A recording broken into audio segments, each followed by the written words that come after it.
שלום, אני ריף כהן, אני מוזיקאית, חיה כרגע בתל אביב.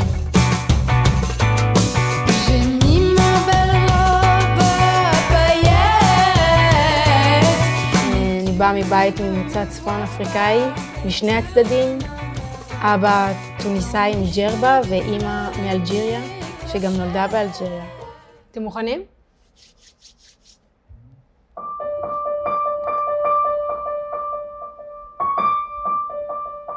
זה צמיד שקיבלתי בחתונה שלי מסבתא של סבתא שלי. קוראים לה סולטנה ומהצד האלג'יראי בתלמסן.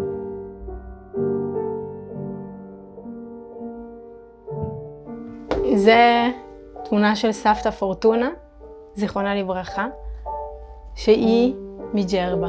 וזו התמונת פספורט שלה, שהייתה בת 16, שהיא עלתה לארץ. ושמתי את זה בעטיפה של האלבום, וזה חלק מפוסטר שתליתי בכל תל אביב. אני מכינה קוסקוס, אבל אני לא מכינה קוסקוס כמו סבתא שלי, שממש עשתה את זה מהבסיס. כשאבא שלי הכיר את אמא שלי, ושהוא אכל קוסקוס אצל אמא שלה, הוא היה בשוק. איך אפשר לאכול קוסקוס עם חלב? עם חמה, הוא לא האמין, הוא השתגע. גדלתי בבית ששמעו גם וגנר וגם כולתום. אני כותבת שירים מגיל 8. ומלחינה, ביחד, שיר, כאילו מוכן מגיל 8. התחלתי לחפש את המוזיקה המזרחית, שזה דרונים, מקמת, ריבי-טונים. אני מתחברת למוזיקה הברברית יותר. נגיד, באלבום החדש יש את דימואה, שיש שם ביט ברברי עם 808. חיברתי את זה אלקטרוני, וזה הגרוב הזה.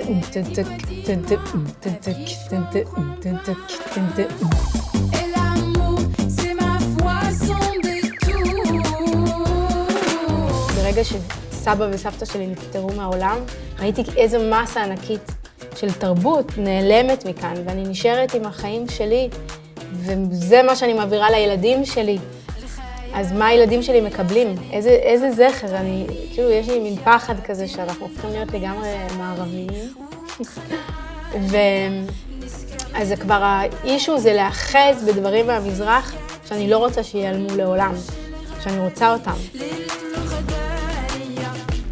אני מופיעה בכל מיני מקומות בעולם, גם באירופה, גם בטורקיה.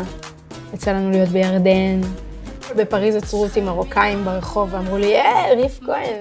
ושאלו את אחת הצופות שלי עם בורקה, שאלו אותה, את יודעת שהיא ישראלית? את יודעת שהיא יהודיה? אז היא אומרת, כן, אני יודעת, אבל זה לא משנה לי. היא יכולה להיות גם ספרדיה. אני אוהבת את המוזיקה שלה.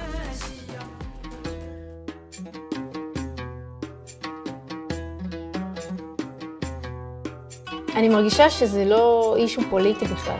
מדובר פה במוזיקה, בתרבות, בכיף, באיזושהי הבנה כזאת, קריצה אחד עם השני. כשהופענו בירדן, אז איך שהתחלנו את השיר, ישר היה שייך שהתחיל לרקוד דבקה והרים את כל המופע על ההתחלה. וזה היה ממש מרגש וכיף, ועשינו שם מסיבה עד 3 בבוקר. גם יצא לי לנגן עם נגנים אלג'יראים ברברים בטור שעשיתי באירופה, ולמדתי מהם המון. הקהל שנורא ברשתות חברתיות, מכל מקום, מטורקיה, ערבייה הסעודית, מרוקו המון, טוניסאים, אלג'יראים.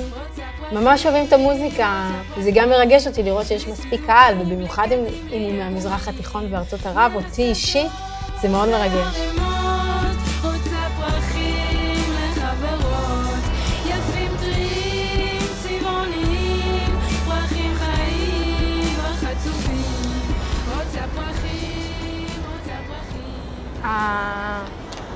הסבים והסבתות שלי חיו תקופה בפריז, והם הרגישו שזה לא מה שהם רגילים אליו. הם היו רגילים לגור ליד הים, ים התיכון, ובגלל זה הם עברו בצרפת לניס, שזה בדרום צרפת.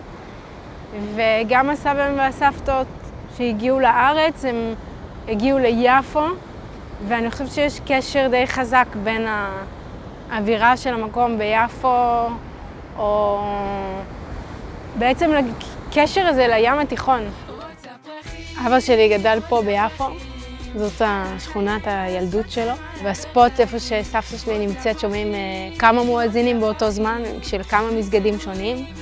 וזה כבר נהיה חלק מהרגל, זה חלק מהחיים שאני רגילה לחיות בתוכם, וכל פעם שאני נמצאת במקום שאני שומעת מואזין, אז זה דווקא מזכיר לי את סבתא שלי מאוד. יש הרבה משותף בין הישראלים וצפון אפריקאים, מין עקרונות של חברות, מאוד דואגים אחד לחבר של השני. אני חייבת להגיד לצפון אפריקה שאני ממש רוצה להגיע לשם. אני מרגישה שאני הייתי שם, אם לא בגלגול הזה, הייתי שם בגלגולים הקודמים שלי, ושאני מתגעגעת להגיע, כאילו הייתי שם. אני ממש אתרגש רק להיות שם, ושוב, לראות את התרבות ולהריח את הריח שם, לאכול את האוכל שם ולהופיע שם. מה אנחנו רוצים? חיים טובים לכולם וחיים מאושרים לכולם, ושיהיה שלום. אמן, אינשאללה.